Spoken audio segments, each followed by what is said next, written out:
স্ত্রীর অনুমতি ছাড়া স্বামী তিনটি কাজ করলে ওই স্বামী জাহান্নামে যাবে। উচ্চ কণ্ঠে পড়ি নাউযুবিল্লাহ। সম্মানিত বন্ধুগণ, আসুন আজকে আমরা জানবো যে স্ত্রীর অনুমতি ছাড়া কোন তিনটি কাজ যদি কোনো স্বামী করে থাকেন ওই স্বামী জাহান্নামে যাওয়ার সম্ভাবনা 90%। তার কারণ আসেন জিনিসগুলো কি, তিনটি বিষয় কি, আল্লাহ পাক স্বামী স্ত্রীর সম্পর্কে কি বলেছেন আমরা একটু আল্লাহ কোরআন থেকে জেনে নেই।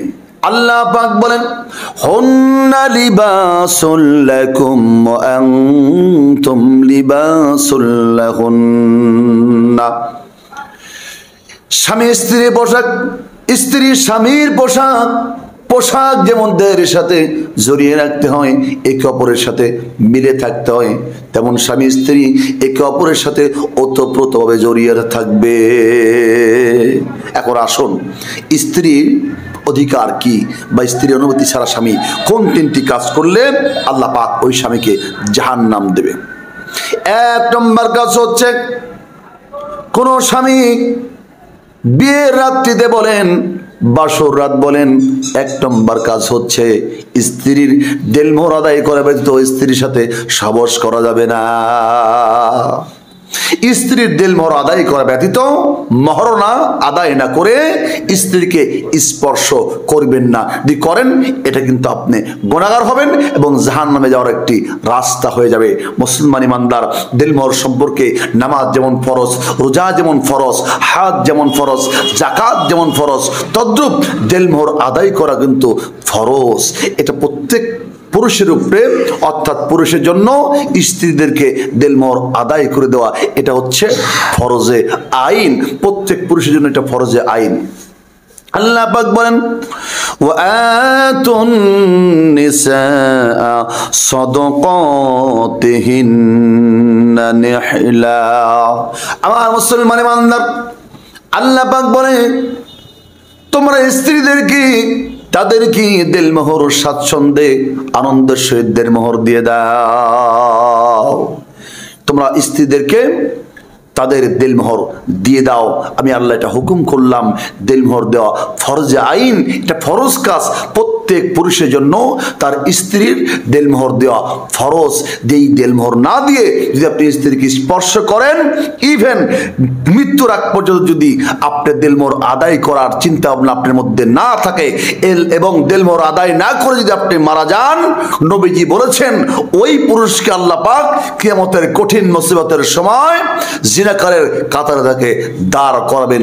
উচ্চ কণ্ঠে পড়ি নাউযুবিল্লাহ। এই জন্য বন্ধুগণ, আসুন আমরা দেলমোহর আদায় না করে আমরা স্ত্রীকে স্পর্শ করব না। আজকে আমাদের সমাজে দেলমোহর তো আমরা আদায় করি না, বরঞ্চ দেলমোহর বদলে পরিবর্তনে আমরা উল্টো যাকাত আদায়, আমরা যৌতুক আদায় করি। উচ্চ কণ্ঠে পড়ি নাউযুবিল্লাহ। আল্লাহর বিধানের কত বড় বিরোধিতা আমরা করতেছি, যেখানে আল্লাহ বলছে ওয়া আতুন নিসা সাদাকাতিহিন্না নিহলা, তোমরা তোমাদের স্ত্রীর দেলমোহর দিয়ে দাও। আমরা সেটা তো দিচ্ছি না, বরঞ্চ একজন নারীর কাছ থেকে আমরা জোরপূর্বক, আমরা জুলুম করে নারীদের গার্ডিয়ানের কাছ থেকে আমরা যৌতুক আনতাছি। একটি কথা মনে রাখবেন যে হারাম হারাম কাজ, যৌতুক আনা অনেক বড় একটি হারাম কাজ। আপনার যেমন আপনার শকুরের গোস্ত খাওয়া যেমন হারাম, কুকুরের মল খাওয়া যেমন হারাম, তদ্রূপ তার চাইতে জঘন্য হারাম হচ্ছে যৌতুক আনা। তার কারণ আপনি দুইটি হারাম কাজ করলেন। একটি আপনার স্ত্রীকে আপনি দেলমোহর আদায় করলেন না, আর একটি হচ্ছে আদায় তো করলেন না, বরঞ্চ উল্টো আপনি জুলুম করে সেই নারীদের কাছ থেকে, তার গার্ডিয়ানের কাছ থেকে আমরা উল্টো যৌতুক আনতেছি। অনেকে বলে হুজুর আমি তো চাইনি, আমি খুশি মনে দিয়েছে, খুশি মনে দিয়েছে। দেখা যায় সে ঋণ করে সুদি করে তার ভিটা বাড়ি বিক্রি করে বন্ধক রেখে তার একমাত্র মেয়েকে আপনার কাছে তুলে দিচ্ছে। আপনি বলতেছেন বেশি কিছু চাই না, খুশি মনে দিয়ে দেন একটা মোটরসাইকেল, একটা টিভি, একটা ফ্রিজ, একটা খাট, শোকেস।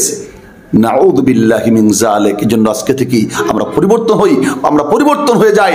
আজকে থেকে কোনো নারীর উপর আমরা একদম জুলুম করবো না, বরঞ্চ আমরা দেলমোহর আদায় করে প্রত্যেক পুরুষ আমরা ইনশাল্লাহ নারীকে ঘরে আনবো। এটা আল্লাহর হুকুম।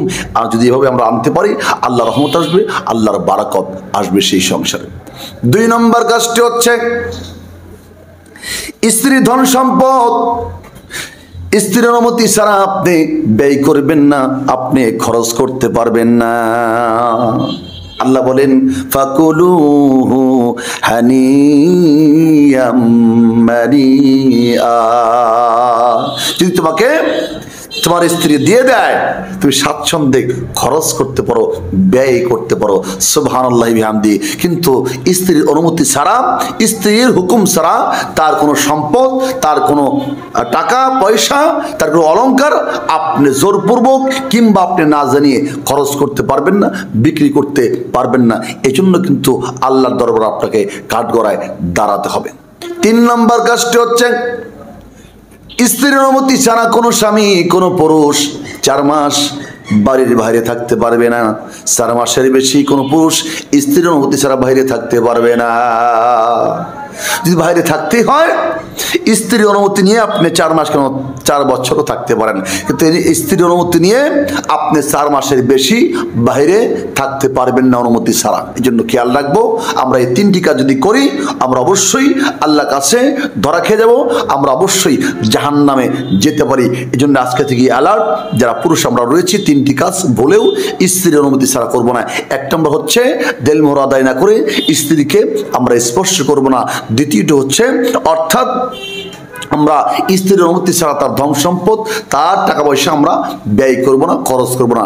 3 নম্বর হচ্ছে স্ত্রীর অনুমতি ছাড়া আমরা 4 মাসের অধিক বাড়ির বাইরে অবস্থান করব না। আল্লাহ আমাদের সকলকেই দিনের সহিহ দান করুন এবং স্বামী স্ত্রীর মধ্যে মহব্বত বাড়িয়ে দিন। উচ্চ কণ্ঠে পড়ি আমিন।